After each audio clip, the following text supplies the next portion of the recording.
They called her workouts fake fitness and questioned why management hired someone who trained like a beginner. But when structural failure trapped the entire training staff under fallen ceiling debris, substitute trainer Rachel would demonstrate the kind of strength that breaks world records. This story begins at Iron Core Gym in downtown Seattle, Washington, an elite training facility that attracted competitive bodybuilders, powerlifters, and professional athletes who demanded hardcore training methods and maximum intensity in every workout session. Rachel Stone, 27 years old, had been working as a substitute trainer at Iron Core for 2 months. Standing 5 feet 9 inches with an athletic build that appeared modest compared to the massive physiques that dominated the facility, she approached training with technical precision that most staff members interpreted as lack of serious strength knowledge. But what Iron Core's training staff didn't know was that Rachel Stone had competed at the highest levels of Olympic weightlifting before stepping away from competition. The gym's training team was led by senior trainer Brad Titan Harrison, whose impressive physique and aggressive coaching style commanded respect from members. Brad's training philosophy emphasized maximum weight and constant verbal motivation. Brad viewed Rachel as completely inadequate from her first day at Iron Core.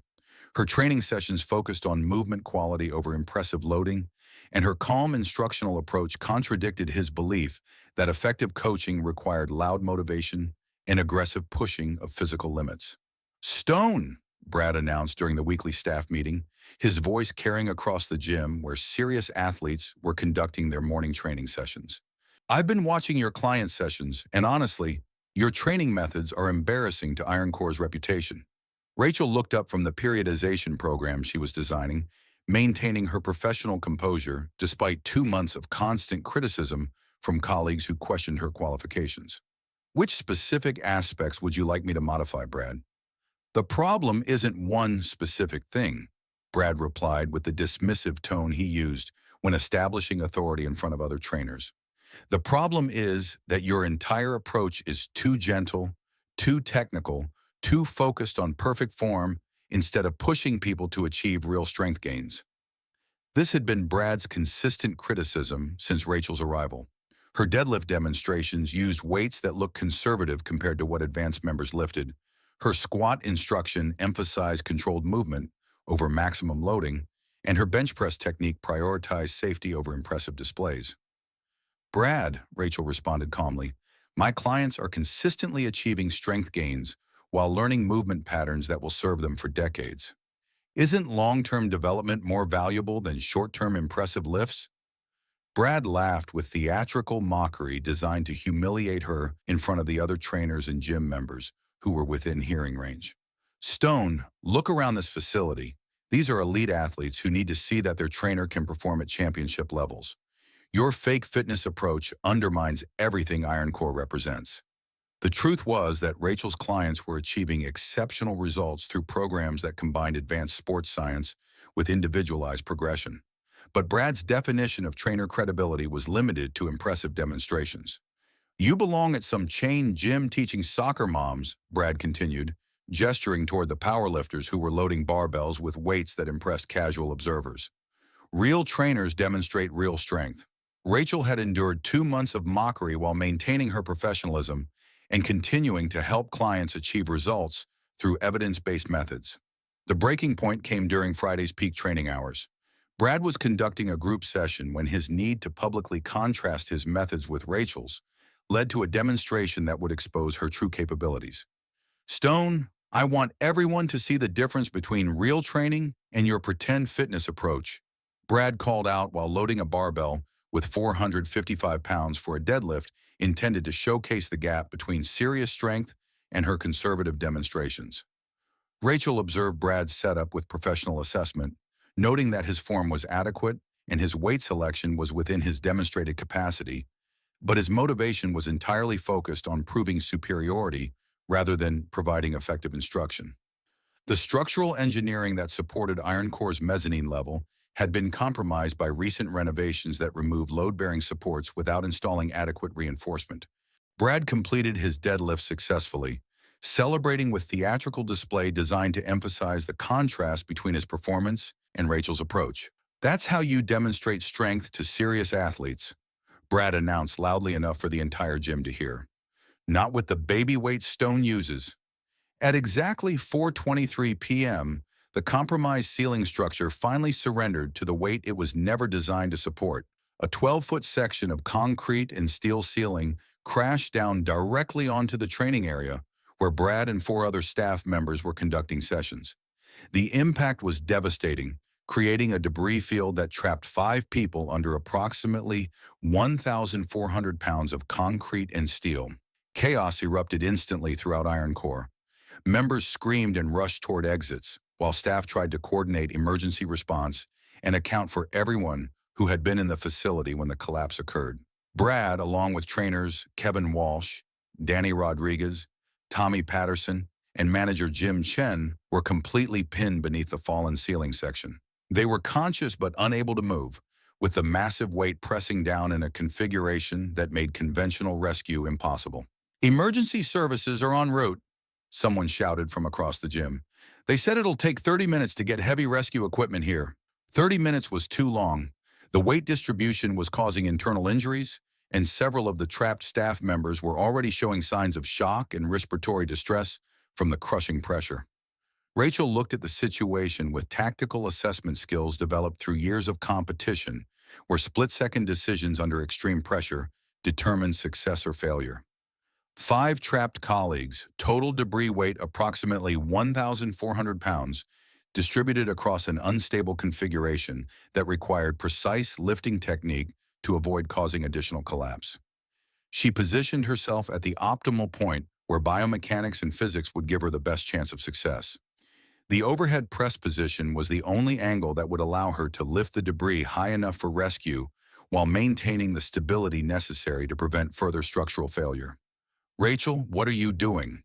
Kevin Walsh called out weakly from beneath the debris. "That's over 1,000 pounds. You can't lift that." Rachel didn't respond to Kevin's concern. Instead, she was calculating the precise technique required to overhead press 1,400 pounds of awkwardly distributed concrete and steel in a position that offered no mechanical advantage and required absolute precision to avoid catastrophic secondary collapse. She positioned her hands on the strongest structural points of the fallen ceiling section, adjusted her stance for optimal power transfer, and took the controlled breath that had preceded every record-breaking lift of her competitive career. What happened next redefined everyone's understanding of human strength. Rachel lifted the massive ceiling section, weighing over 1,400 pounds and distributed across an unstable configuration of concrete and steel reinforcement, began to rise with the controlled power of someone who had moved similar weights in Olympic competition. Her technique was perfect. Legs driving upward with explosive force, core maintaining absolute stability, arms pressing the crushing weight overhead with the fluid precision that had earned her medals on the world's biggest stages. The debris lifted high enough for other gym members to pull the five trapped staff members to safety. Rachel held the impossible load for 55 seconds, ensuring that everyone was completely clear before lowering the ceiling section back to the ground with the same controlled precision she'd used to lift it. The silence that followed was profound. Brad, despite his injuries, stared at Rachel with complete disbelief. "How did you just overhead press 1,400 pounds? Rachel looked down at the man who had spent 2 months calling her training methods fake and worthless. "Brad, what's the women's world record for clean and jerk in Olympic weightlifting?" Brad, still processing what he'd witnessed, struggled to answer through his shock and pain. "I don't know, maybe 200 pounds. 187 kilograms, Rachel corrected. 412 pounds. I held that record for 2 years before retiring from competition." The revelation hit the gym like a shockwave. Kevin Walsh, being examined by paramedics, found his voice. "You're saying you're an Olympic world record holder?" Rachel nodded calmly. "Tokyo Olympics silver medalist, three-time world champion in weightlifting, former world record holder in clean and jerk, snatch, and total weight before I retired to focus on helping others achieve their strength goals." Sometimes the most valuable trainers are the ones who prove their worth not through ego-driven performances, but through the strength to help others when performance truly matters. And sometimes the people who mock your methods are the ones whose lives depend on your hidden capabilities. If this story inspired you, subscribe and share it with someone who the staff members who had witnessed her impossible rescue began to understand that they'd been mocking one of the world's most elite athletes without knowing it. "Why didn't you tell us?" Danny Rodriguez asked, his voice carrying newfound respect instead of the mockery that had defined their previous interactions. Rachel's response carried 2 months of quiet frustration. "Because I wanted to see if Iron Core valued effective coaching over impressive demonstrations. I wanted to know if you could recognize competence without needing to be awed by credentials." Brad absorbed this lesson while paramedics stabilized his injuries. For the first time in 2 months, he was seeing Rachel Stone as she really was. Not an inadequate substitute trainer, but one of the most accomplished athletes in the facility's history. "Rachel," he said quietly, "I owe you an apology that goes beyond what words can express, and all of us owe you our lives." Rachel accepted his acknowledgement with the grace of someone who understood that respect earned through crisis carried more weight than recognition given through politics or intimidation. 6 months later, Iron Core Gym had undergone a complete transformation under Rachel's leadership as the new head trainer. Her evidence-based training methods and emphasis on technical excellence attracted serious athletes from across the Pacific Northwest, while her coaching philosophy created a culture of continuous improvement rather than ego-driven competition.